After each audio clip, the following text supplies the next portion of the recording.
Alright, so basically, I'm sure y'all know, or maybe not, Tyler released that album yesterday, and I listened to it the moment it came out. And after listening to it, I thought, you know what? Why not making a ranking video of all of his albums? Because I've been dry. I've honestly been dry of ideas. So this really not gonna take that long. It's gonna be kind of quick. But you know what? Let's just get into it. Number 7, we have Goblin. I'm pretty sure anybody who do a ranking list will put this at the last because this honestly was not it. If you've listened to his first album, Bastard, it's kind of like it's pretty much like that, but way too try hard with the dark humor and stuff. There are a few songs here I like, such as Cat, which you're hearing right now, but pretty much it got cringy at moments, and I could not really listen to the whole album as a whole, like in one sitting. It took me like at least like 2 sittings, but it's a pretty decent studio album considering that it's his first studio album. But yeah, this was just not it. And then number 6, we have Flower Boy. Now, don't get it twisted. I actually like this album. There's nothing really wrong with it, but I'll be honest. When I first listened to it, I kind of got bored in a weird sense. I don't know. It's like I kind of got bored, but I listened to it again, and it's like, okay, I'm feeling this now. Songs like 911, Who That Boy, What a Flowers Bloom song, and there's some other songs I like on here. This album was really well made, but I'll be honest, it's don't really hit as hard as the other albums that I'm finna show. And at number 5, we have Wolf. After hearing uh, Bastard and Goblin, it's nice hearing the pivotal change in Tyler's music and the direction he was going. He got out of his whole edgy boy type stuff to pretty much in the path of what he is right now. Songs, um, Answer, Awkward. Can't think of any right now. I have poor memory, but there is a lot of songs in this album that I like, and yeah, it's a really good album, especially for a nice change after the first two.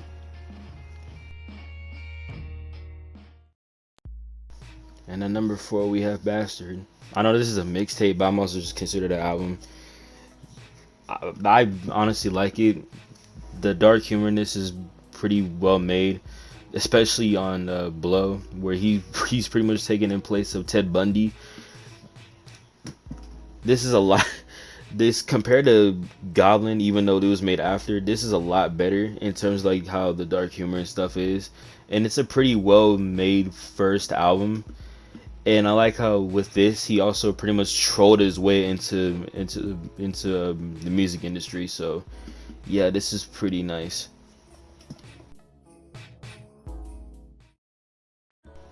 Number 3, we have Call Me If You Get Lost, his newest album, and I really liked it. I'll be honest, I kind of wasn't expecting him to be back on his rapping stuff, but it's cool to see him be back on that. I was kind of expecting him to be still on his Igor type stuff, but it's cool to know that he went back on his rapping style. Also, it's cool to know that he also went back to his alter egos, considering that if you look closely at the ID, I think that's a passport.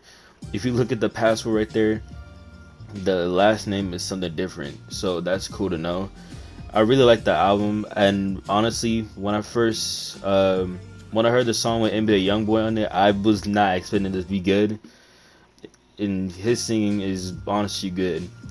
Really, my only complaint with this is that the second to last song, Wiltshire, is way too long. It's pretty much 8 minutes of him freestyling, and I lost it at the 3 minute mark. But overall, it's a really good album. And at number 2, we have Cherry Bomb. I really like this album. A lot of people Well, at least when it first came out, like people were saying, "Oh, it's all over the place." I don't really care about that. I really like the production, instrumentals. I'm really glad that he re-released it with the instrumentals, which is why you're hearing the instrument of the Death Camp. Speaking of which, Death Camp, Blow My Load, Okada, California, Two Seater. Um, Dang, there's another one, but pretty much I say most of this album is really good. There's only like I say about one or two skips, but overall this album is really good, and I recommend you should listen to it. And at number one, we got the Grammy award-winning album, Igor. The album that got me into Tyler. I knew about Tyler since when Flyway came out, but I didn't really listen to him. I heard Earthquake, and I thought, you know what, give him a chance. Then I heard Boys Again, and I got immediately hooked. And that's how I got into Tyler, and I listened to, well, as you can tell, all of his stuff. I really love this album. There's honestly not a singular skip on this. Like, the production, instrumentals, the vocals, just everything about this album is just amazing. And I hope something like this might come up on the next album, or at least on a new song. Maybe he has something like this that he wanted to add to Call Me If You Get Lost, but we don't know. But honestly, he should start releasing outtakes again. I'm gonna just call him that. Just release outtakes again. Overall, this album is absolutely beautiful, and I 1000% recommend you should listen to it. But yeah, that's pretty much this whole ranking.